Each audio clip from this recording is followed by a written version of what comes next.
मैं शहीद दिवस के संदर्भ में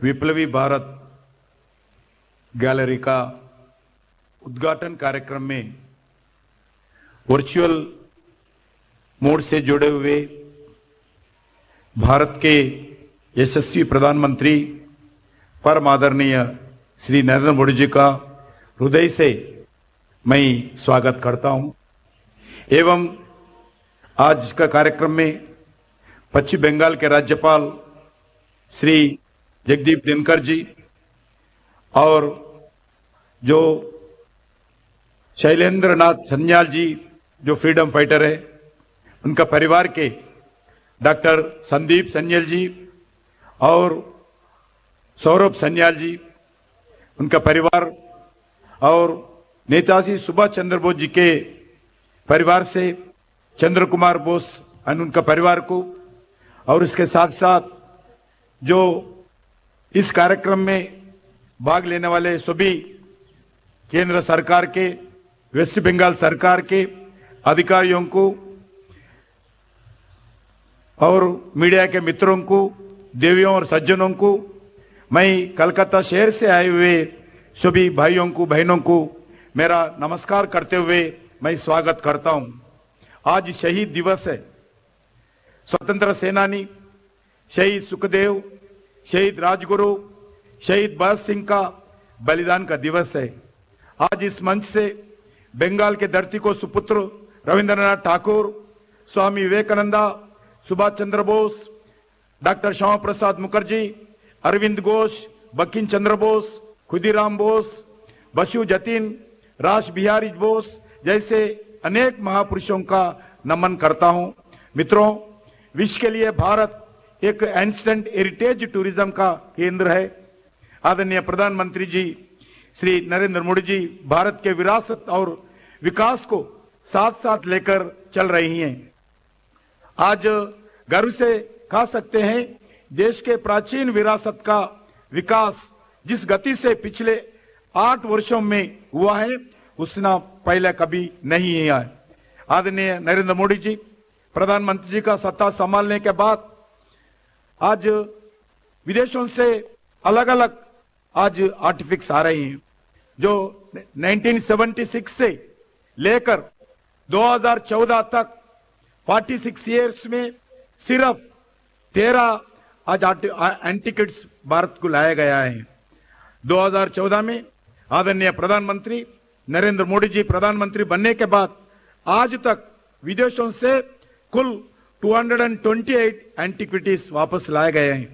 46 इयर्स में 13 आया था, मगर 7.5 इयर्स में लगभग 228 एंटीक्विटीज भारत लाए गए हैं। लास्ट 7.5 इयर्स में लगातार आज नरेंद्र मोदी जी ने भारत का विरासत और सभ्यता, संस्कृति, आध्यात्मिकता, जीवन मूल्य और परंपराओं का परिचय पूरे दुनिया को दिया है। मित्रों, हर वर्ष 25 जून को दुनिया में आज अधिक से अधिक लोग आज इस इंटरनेशनल योगा डे मनाते हैं।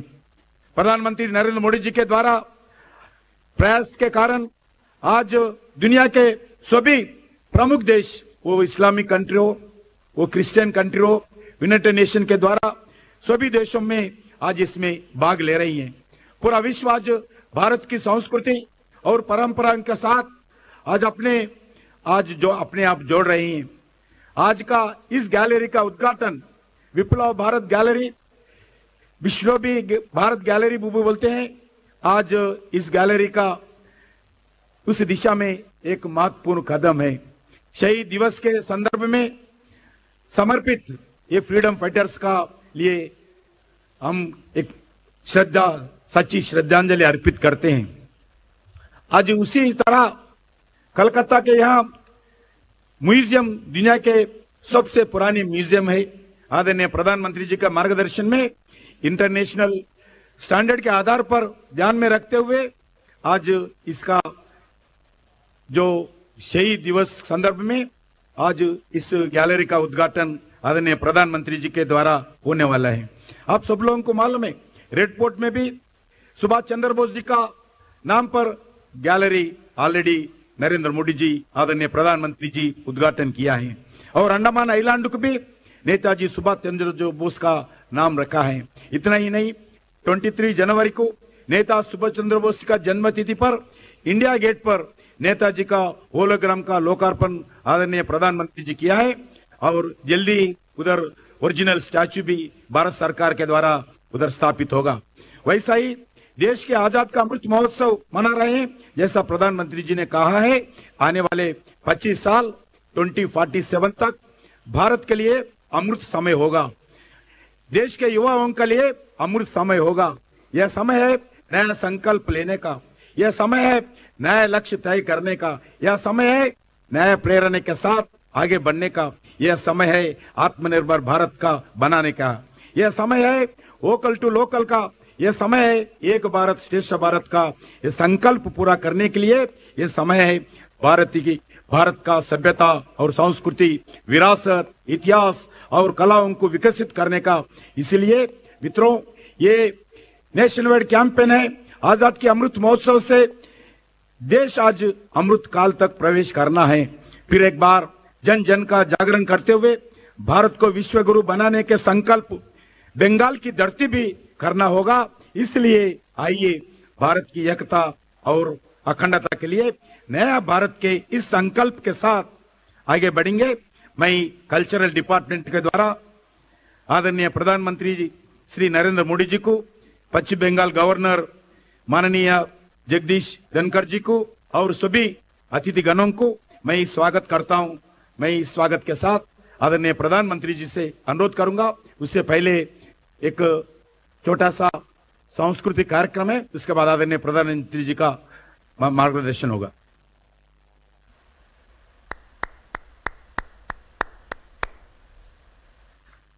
धन्यवाद श्री किशन रेड्डी जी। अब आदरणीय प्रधानमंत्री की अनुमति लेकर आइए हम सब देखते हैं शर्मिला विश्वास और उनके नृत्य गोष्ठी की प्रस्तुति हुतात्मा।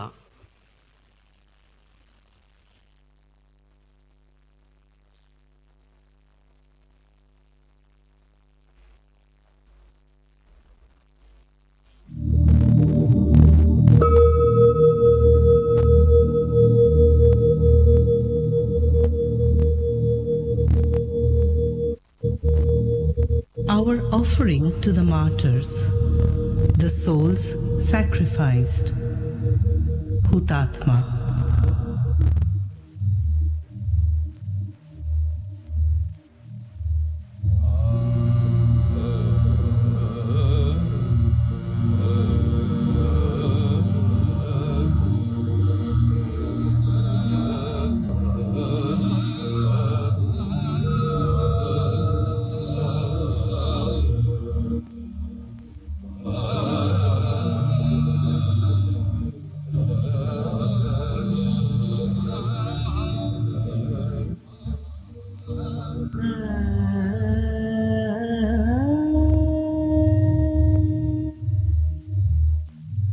My beauty is a distant memory. Will anyone believe that I am that beautiful Sujala, Suphala, Shashya Shamala, Mother Earth?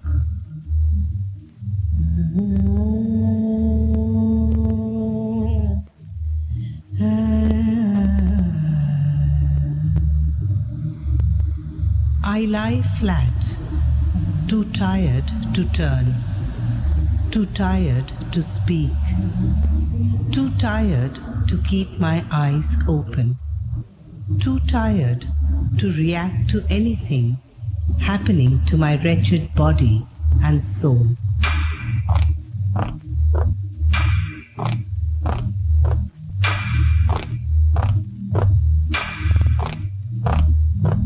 Their heavy boots bruise me, their bullets dig holes.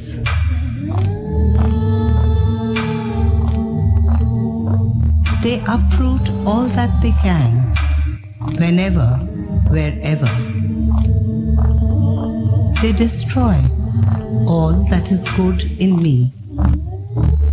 They drain me dry, again and again, until I lie parched with gaping wounds.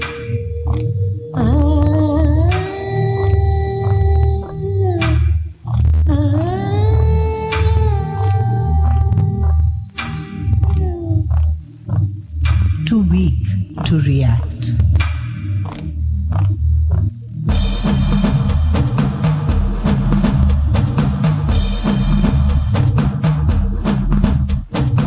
For how long? Days, months, years? How many futile birth pangs have I had? All blurring into veils of death. The only sound I hear is the sound of oppression. I lie, a hopeless carcass, waiting, waiting to die.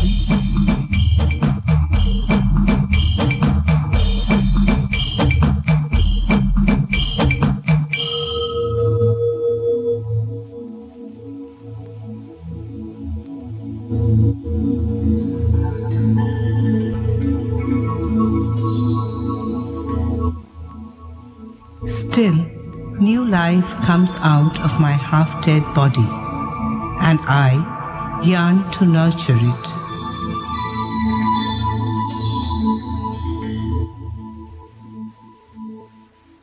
He is so fragile, so vulnerable, ready to be plucked and thrown away. I watch his pranks. I pray.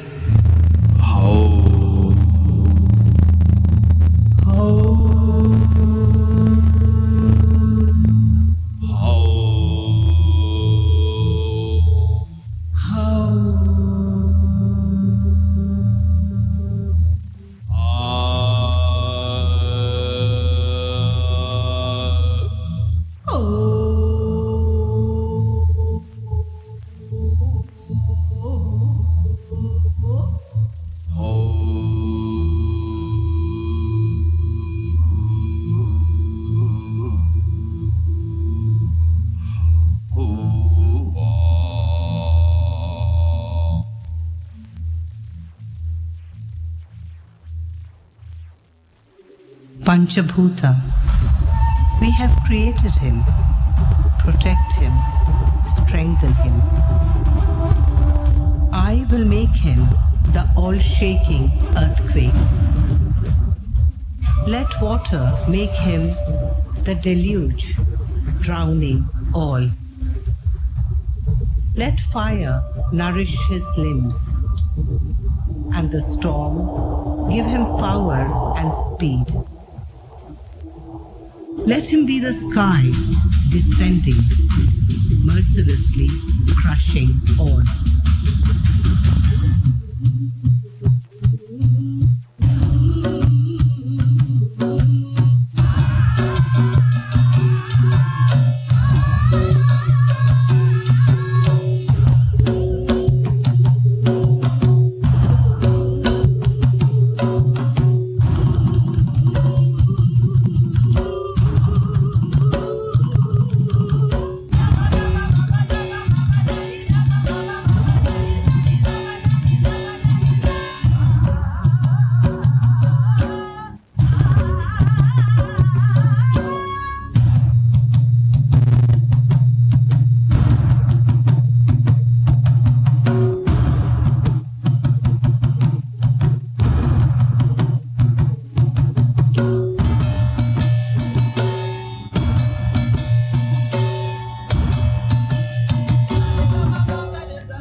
Dust covers my senses.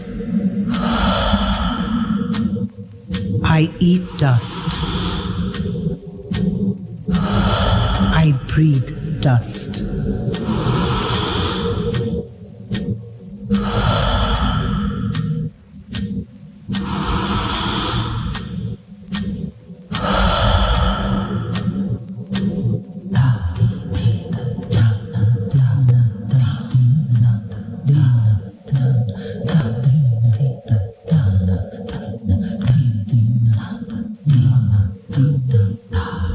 Give me blood, and I will give you freedom.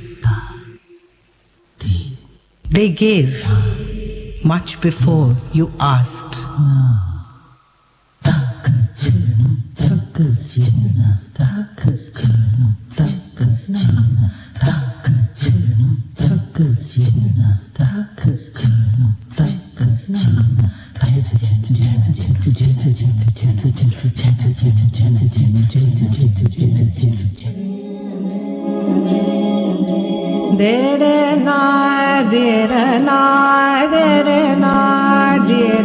I am the goddess of fertility.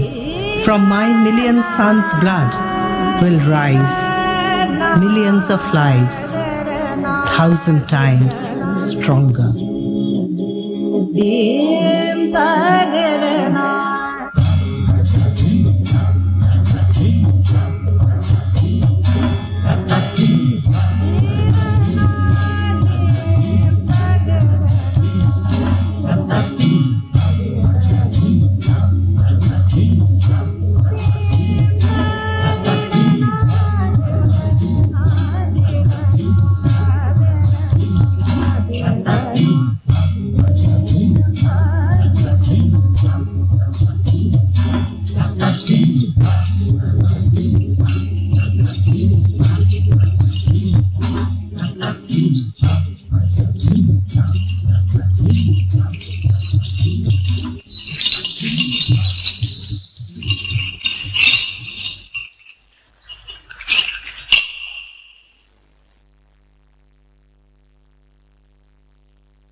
Sharmila विश्वास जी को और के इस सांस्कृतिक कार्यक्रम के प्रस्तुतकर्ताओं को सभी को हमारी तरफ से आंतरिक धन्यवाद। अब मैं आदरणीय प्रधानमंत्री जी से अनुरोध करूं कि वो रिमोट बटन के द्वारा विप्लवी भारत गैलरी का उद्घाटन करें और उद्घाटन के फौरन बाद प्रधानमंत्री जी के साथ हम भी एक virtual walk through Viplavi Bharat gallery का देखेंगे।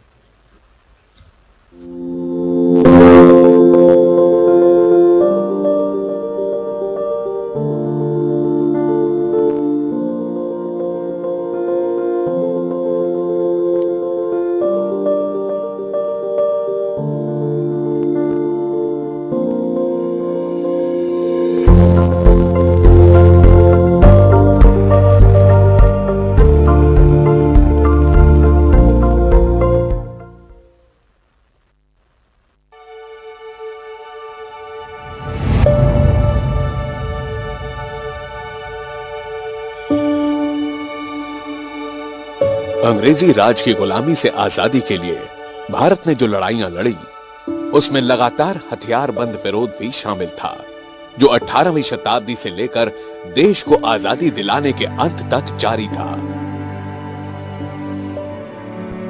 विरोध का पहला चरण सन 1857 के महाविद्रोह के रूप में सामने आया, जब अंग्रेजी राज को झारखंड के बिरसा मुंडा जैसे स्थानीय क्रांतिकारियों एवं पुणे के चापेकर बंधुओं द्वारा लगातार चुनौती दी गई। तब कुछ दशक तक इन क्रांतिकारी विद्रोहों का बर्बरता से दमन किया गया। हालांकि सदी के अंत तक क्रांतिकारियों के नेतृत्व में एक नए प्रकार की सशस्त्र क्रांति ने जन्म लिया, जो अधिकतर शिक्षित मध्य वर्ग से जुड़ा था। विप्लवी भारत उनकी कहानी है। क्रांतिकारी बंकिम चंद्र चट्टोपाध्याय की लेखनी विशेष रूप से उनके द्वारा रचित गीत वंदे मातरम एवं स्वामी विवेकानंद के विचारों से प्रभावित थे। ऐसे परिवेश में अरविंद घोष और विनायक सावरकर जैसे नेताओं के नेतृत्व में क्रांतिकारियों की पहली पीढ़ी ने भारत और दुनिया के अलग अलग क्षेत्रों से संबंध जोड़ना शुरू कर दिया था। आमतौर पर इन क्रांतिकारियों के संपर्क का माध्यम गुप्त समितियां जैसे अनुशीलन एवं युगांतर जैसी समितियां हुआ करती थी। रास बिहारी बोस, बाघा जतिन, सचिंद्र नाथ सान्याल, चंद्रशेखर आजाद, भगत सिंह और मदन लाल ढींगड़ा जैसे प्रसिद्ध क्रांतिकारियों के नाम अधिकतर भारतीयों ने सुने होंगे। फिर भी यह ध्यान देने की बात है कि उन्होंने जो कार्य किया वह सिर्फ वीरता से जुड़े निजी कार्य नहीं थे। ये सभी क्रांतिकारी पूरी तरह देशी संबंधों एवं विदेशी संपर्क सूत्रों से जुड़े होकर साथ एक बड़े आंदोलन का हिस्सा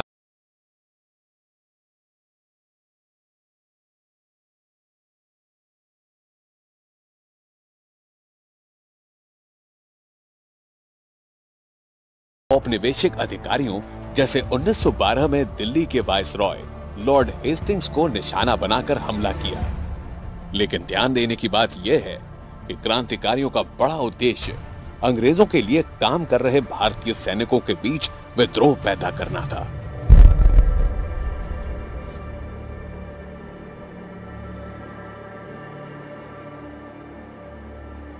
प्रथम विश्व युद्ध के दौरान गदर का प्रयास, द्वितीय विश्व युद्ध के दौरान आजाद हिंद फौज और आखिरकार 1946 का नौसैनिक विद्रोह जिसने भारत की आजादी की लड़ाई का नेतृत्व किया।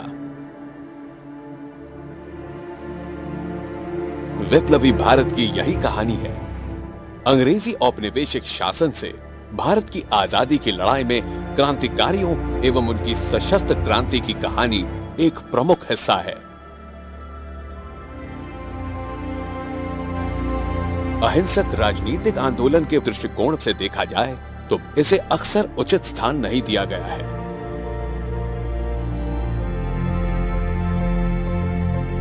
विक्टोरिया मेमोरियल हॉल में इस नई गैलरी का उद्देश्य 1947 तक की सभी घटनाओं को समग्र दृष्टिकोण प्रदान करना है और क्रांतिकारियों द्वारा निभाई गई प्रमुख भूमिका को दिखाते हुए स्वतंत्रता संग्राम के इतिहास को संतुलित बनाना है।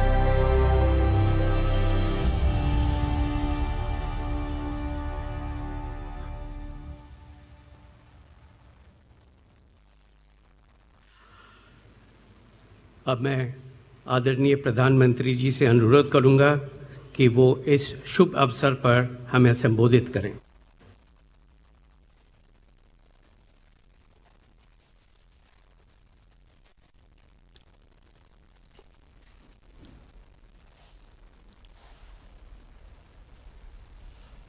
पश्चिम बंगाल के गवर्नर श्रीमान जगदीप धनखड़ जी, केंद्रीय संस्कृति और टूरिज्म मंत्री Shri Kishan Reddy ji, Victoria memorial hall से जुड़े सभी महानुभाव, विश्वविद्यालयों के वाइस चांसलर्स, कला और संस्कृति जगत के दिग्गज, देवी और सज्जनों, सबसे पहले मैं पश्चिम बंगाल के वीरभूम में हुई हिंसक वारदात पर दुख व्यक्त करता हूं, अपनी संवेदना व्यक्त करता हूं। मैं आशा करता हूं कि राज्य सरकार बंगाल की महान धरती पर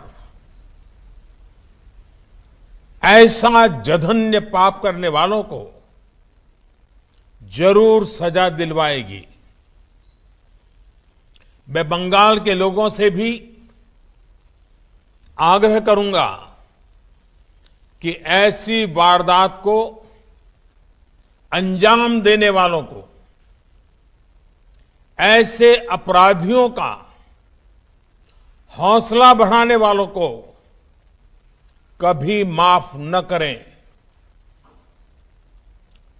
केंद्र सरकार की तरफ से मैं राज्य को इस बात के लिए भी आश्वस्त करता हूं कि अपराधियों को जल्द से जल्द सजा दिलवाने में जो भी मदद वो चाहेगी, भारत सरकार मुहैया कराई जाएगी। साथियों, आजादी का अमृत महोत्सवेर पुन्नो पालोन लागने महान विप्लवी देर ऐतिहासिक आ तो बलिदानेर प्रति समग्र भारतवासीर पक्ष थेके आ भूमि प्रणाम जनाচ্ছি। शहीद दिवस पर मैं देश के लिए अपना सर्वस्व न्योछावर करने वाले सभी वीर वीरांगनाओं को कृतज्ञ राष्ट्र की तरफ से भावांजलि अर्पित करता हूं। श्रीमद् भागवत गीता में भी कहा गया है, नैनम छिदन्ति शस्त्राणि नैनम दहति पावकः, यानी ना शस्त्र जिसे काट सकते हैं, ना अग्नि जिसे जला सकती है। देश के लिए बलिदान देने वाले ऐसे ही होते हैं, उन्हें अमृतत्व प्राप्त होता है। वो प्रेरणा के पुष्प बनकर पीढ़ी दर पीढ़ी अपनी सुगंध बिखेरते रहते हैं। इसलिए आज इतने वर्षों बाद भी अमर शहीद भगत सिंह, राजगुरु और सुखदेव के बलिदान की गाथा देश के बच्चे बच्चे की जुबान पर है। हम सबको इन वीरों की गाथाएं देश के लिए दिन रात मेहनत करने के लिए प्रेरित करती हैं। और आजादी के अमृत महोत्सव के दौरान इस बार शहीद दिवस का महत्व और भी बढ़ गया है।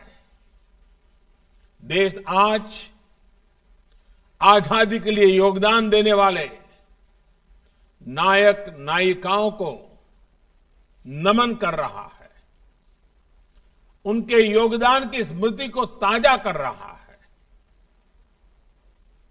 बाधा जतिन की वो हुंकार, आमरा मौर्वो जात जांगबे, या फिर खुदराम बोस का आह्वान, एक बार विदाई दे मां, एक बार विदाई दे मां घुरे आशी, पूरा देश आज फिर याद कर रहा है। बंकिम बाबू का वंदे मातरम तो आज हम भारतवासियों का ऊर्जा मंत्र बन गया है। झांसी की रानी लक्ष्मीबाई, जलकारी बाई, कित्तूर की रानी चेन्नम्मा, मातंगिनी हाजरा, बीना दास, कमला दास गुप्ता, कनकलता बरुआ, ऐसी कितनी ही वीरांगनाओं ने स्वतंत्रता संग्राम की ज्वाला को नारी शक्ति से प्रज्वलित किया। ऐसे सभी वीरों की स्मृति में आज सुबह से ही अनेक जगहों पर प्रभात फेरियां निकाली गई हैं। स्कूल कॉलेजों में हमारे युवा साथियों ने विशेष कार्यक्रम आयोजित किए हैं। अमृत महोत्सव के इसी ऐतिहासिक कालखंड में शहीद दिवस पर विक्टोरिया मेमोरियल में विप्लवी भारत गैलरी का लोकार्पण हुआ है। आज नेताजी सुभाष चंद्र बोस, अरविंद घोष, रासबिहारी बोस, खुदीराम बोस, बहागा जतीन, बिनॉय, बादल, दिनेश, ऐसे अनेक महान सेनानियों की स्मृतियां से ये जगह पवित्र हुई है। निर्भीक सुभाष गैलरी के बाद आज विप्लवी भारत गैलरी के रूप में पश्चिम बंगाल की कोलकाता की हेरिटेज में एक खूबसूरत मोती और जुड़ गया है। साथियों, विप्लवी भारत गैलरी बीते वर्षों में पश्चिम बंगाल की समृद्ध सांस्कृतिक और ऐतिहासिक धरोहरों को संजोने और संवारने की हमारी प्रतिबद्धता का भी प्रमाण है। यहां की आइकॉनिक गैलरीज हो, ओल्ड करेंसी बिल्डिंग हो, बेल्वेडेयर हाउस हो, विक्टोरिया मेमोरियल हो या फिर मेटकाफ हाउस, इनको और भव्य और सुंदर बनाने का काम करीब करीब पूरा हो चुका है। विश्व के सबसे पुराने म्यूजियम में से एक कोलकाता के ही इंडियन म्यूजियम को भी नए रंग रूप में दुनिया के सामने लाने के लिए हमारी सरकार काम कर रही है। साथियों, हमारे अतीत की विरासतें हमारे वर्तमान को दिशा देती है, हमें बेहतर भविष्य गढ़ने के लिए प्रेरित करती है। इसलिए आज देश अपने इतिहास को, अपने अतीत को ऊर्जा के जागृत स्रोत के रूप में अनुभव करता है। आपको वो समय भी याद होगा जब हमारे यहां आए दिन प्राचीन मंदिरों की मूर्तियां चोरी होने की खबरें आती थी। हमारी कलाकृतियां बेधड़क विदेशों में स्मगल होती थी, जैसे उनकी कोई अहमियत ही नहीं थी। लेकिन अब भारत की उन धरोहरों को वापस लाया जा रहा है और अभी हमारे किशन रेड्डी जी ने विस्तार से उसका वर्णन भी किया है। 2 दिन पहले ही ऑस्ट्रेलिया ने दर्जनों ऐसी मूर्तियां, पेंटिंग्स और दूसरी कलाकृतियां भारत को सौंपी हैं। इनमें से अनेक पश्चिम बंगाल से संबंधित है। पिछले साल भारत को अमेरिका ने भी लगभग 150 कलाकृतियां लौटाई थी। जब देश का सामर्थ्य बढ़ता है, जब 2 देशों के बीच अपनत्व बढ़ता है, तो इस तरह अनेकों उदाहरण सामने आते हैं। आप इसका अंदाजा इसी से लगा सकते हैं कि 2014 से पहले के कई दशकों में सिर्फ दर्जन भर प्रतिमाओं को ही भारत लाया जा सका था, लेकिन बीते 7 सालों में ये संख्या 225 से भी अधिक हो चुकी है। अपनी संस्कृति, अपनी सभ्यता की ये निशानियां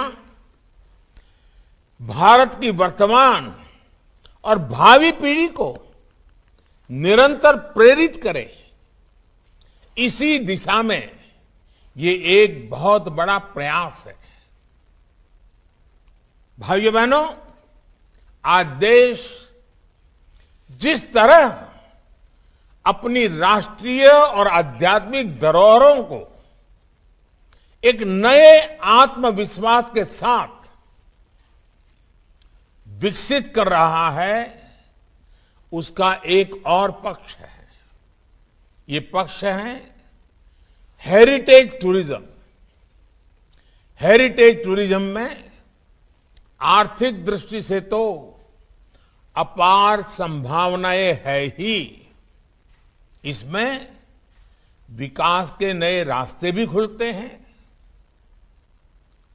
दांडी में नमक सत्याग्रह की स्मृति में बना स्मारक हो या फिर जलियांवाला बाग स्मारक का पुनर्निर्माण हो,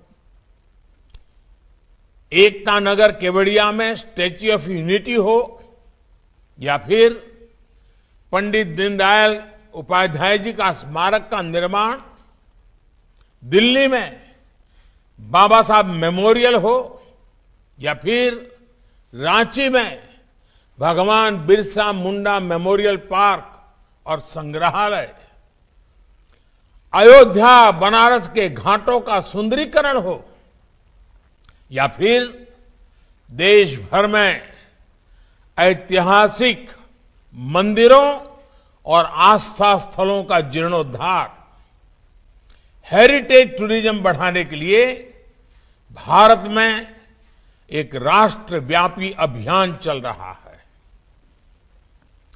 स्वदेश दर्शन जैसी कई योजनाओं के जरिए हेरिटेज टूरिज्म को गति दी जा रही है और पूरी दुनिया का अनुभव यही है कि कैसे हेरिटेज टूरिज्म लोगों की आय बढ़ाने में, रोजगार के नए अवसर पैदा करने में बड़ी भूमिका निभाता है।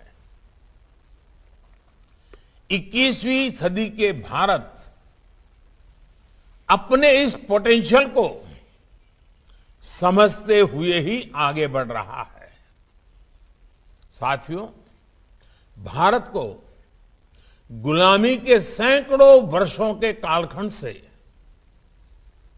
आजादी 3 धाराओं के संयुक्त प्रयासों से मिली थी। एक धारा थी क्रांति की, दूसरी धारा सत्याग्रह की और तीसरी धारा थी जन जागृति और रचनात्मक कामों की। मेरे मन में ये तीनों ही धाराएं तिरंगे के 3 रंगों में उभरती रही है। मेरे मन मस्तिष्क में बार बार ये भाव प्रकट होता है। हमारे तिरंगा का केसरिया रंग क्रांति की धारा का प्रतीक है, सफेद रंग सत्याग्रह और अहिंसा की धारा का प्रतीक है और हरा रंग रचनात्मक प्रवृत्ति की धारा का, भारतीय मूल्यों पर आधारित शिक्षा के प्रचार प्रसार का, देशभक्ति से जुड़ी साहित्यिक रचनाएं, भक्ति आंदोलन, ये सारी बातें उसके साथ निहित है। और तिरंगे के अंदर नीले चक्र को मैं भारत की सांस्कृतिक चेतना का प्रतीक के रूप में देखता हूं। वेद से विवेकानंद तक, बुद्ध से गांधी तक ये चक्र चलता रहा। मथुरा के वृंदावन, कुरुक्षेत्र के वृंदावन के मोहन, उनका सुदर्शन चक्र और पोरबंदर के मोहन का चरखाधारी चक्र, ये चक्र कभी रुका नहीं। और साथियों, आज जब मैं विप्लवी भारत गैलरी का उद्घाटन कर रहा हूं तो तिरंगे के 3 रंगों में नए भारत का भविष्य भी देख रहा हूं। केसरिया रंग अब हमें कर्मठता, कर्तव्य और राष्ट्रीय सुरक्षा की प्रेरणा देता है। सफेद रंग अब सबका साथ, सबका विकास, सबका विश्वास और सबका प्रयास का पर्याय है। हरा रंग आज पर्यावरण की रक्षा के लिए, रिन्यूएबल एनर्जी के लिए भारत के बड़े लक्ष्यों का प्रतीक है। ग्रीन एनर्जी से लेकर ग्रीन हाइड्रोजन तक, बायोफ्यूल से लेकर के इथेनॉल ब्लेंडिंग तक, नेचुरल फार्मिंग से लेकर गोवर्धन योजना शुरू तक, सब इसके प्रतिबिंब बन रहे हैं। और तिरंगे में लगा नीला चक्र आज ब्लू इकोनॉमी का पर्याय है। भारत के पास मौजूद अथाह समुद्री संसाधन, विशाल समुद्री तट, हमारी जल शक्ति भारत के विकास को निरंतर गति दे रही है। और साथियों, मुझे खुशी है कि तिरंगे की इस आन बान और शान को और बढ़ाने का बीड़ा देश के युवाओं ने उठाया हुआ है। ये देश के युवा ही थे जिन्होंने हर दौर में भारत के स्वाधीनता संग्राम की मिसाल अपने हाथ में थाम रखी थी। आप याद करिए, आज के दिन जब भगत सिंह, सुखदेव, राजगुरु को फांसी हुई तो ये 23-24 साल के ही नौजवान थे। खुदीराम बोस की उम्र तो फांसी के समय इनसे भी बहुत कम थी। भगवान बिरसा मुंडा 25-26 साल के थे।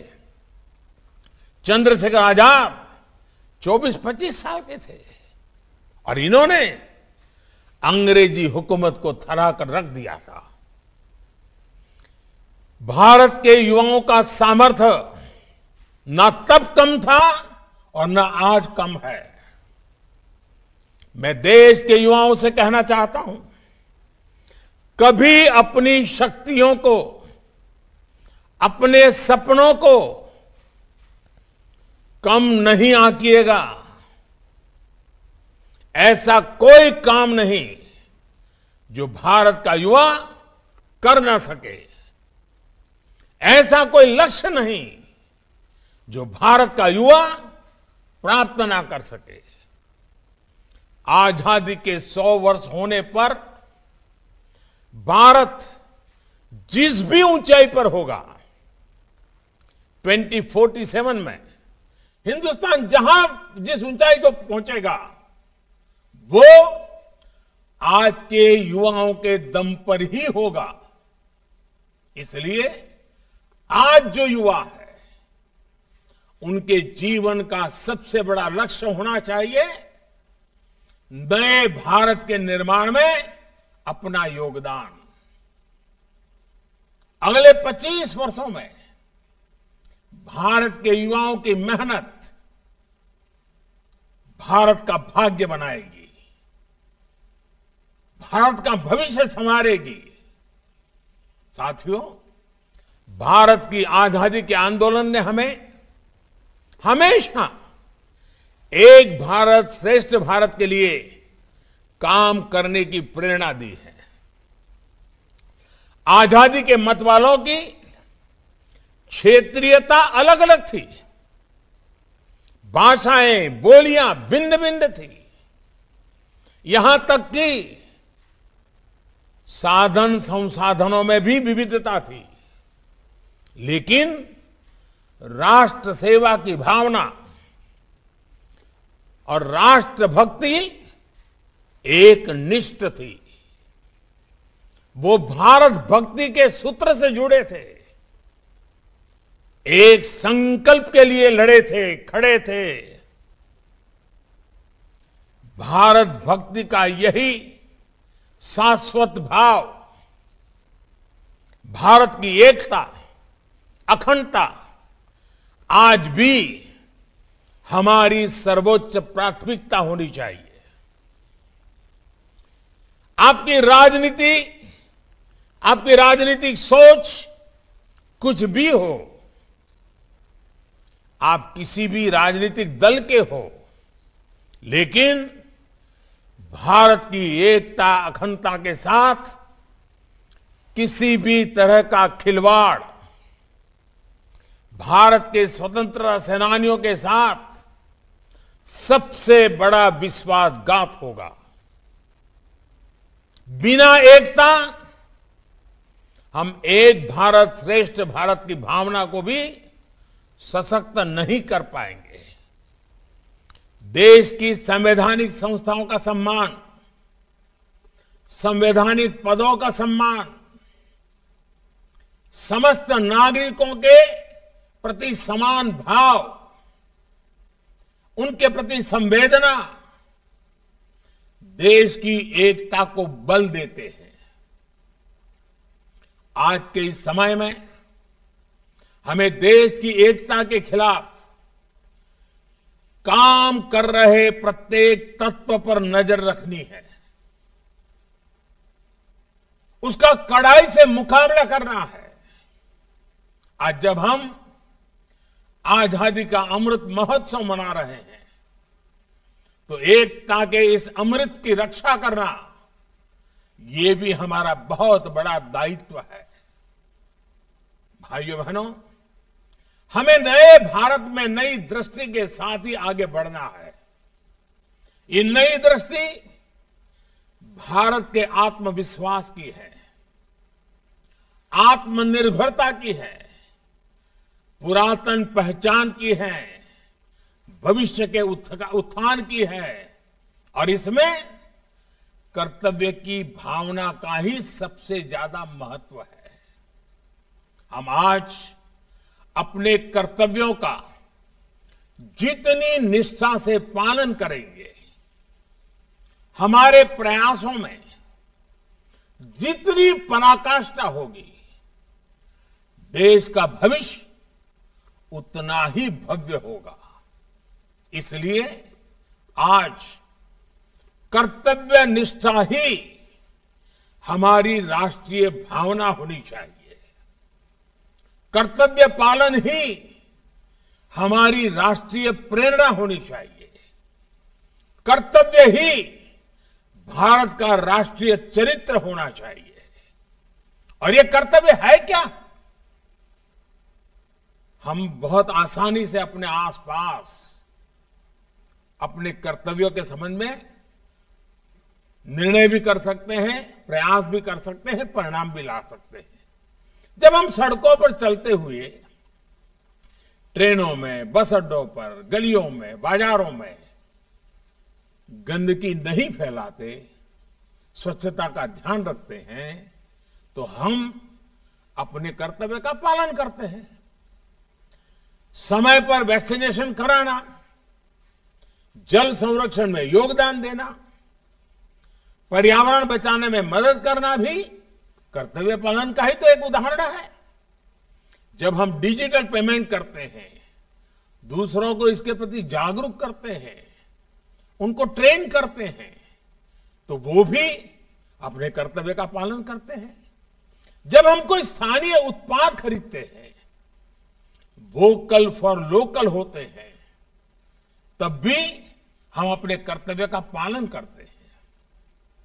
जब हम आत्मनिर्भर भारत अभियान को गति देते हैं, तो अपने कर्तव्य का पालन करते हैं।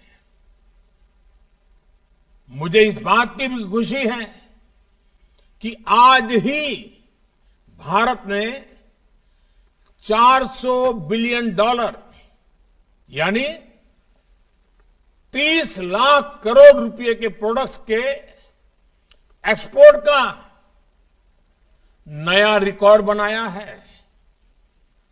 भारत का बढ़ता हुआ एक्सपोर्ट हमारी इंडस्ट्री की शक्ति, हमारे एमएसएमईज, हमारी मैन्युफैक्चरिंग क्षमता, हमारे एग्रीकल्चर सेक्टर के सामर्थ्य का प्रतीक है।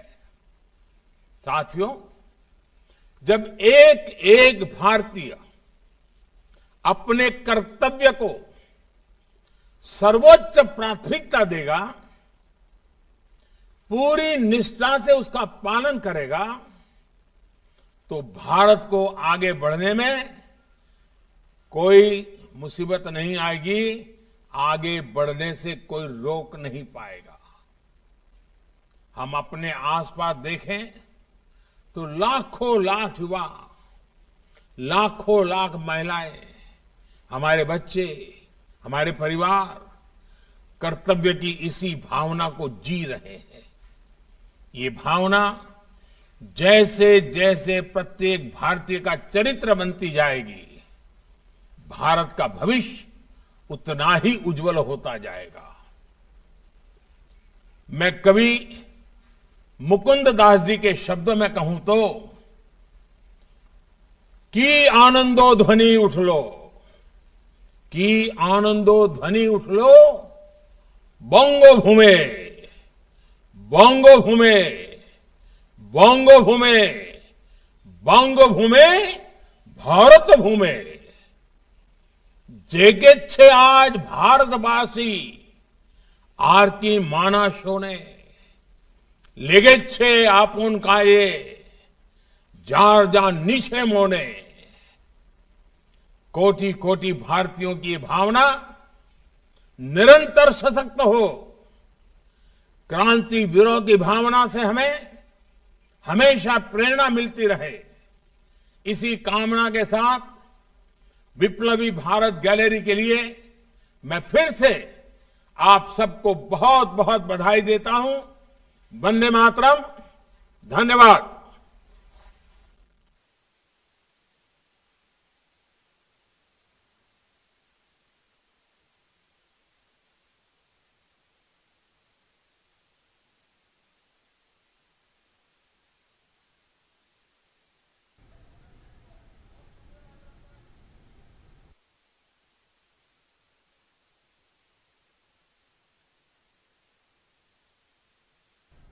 ये सीधा प्रसारण आप देख रहे थे। प्रधानमंत्री नरेंद्र मोदी ने वीडियो कॉन्फ्रेंसिंग के जरिए पश्चिम बंगाल की राजधानी कोलकाता में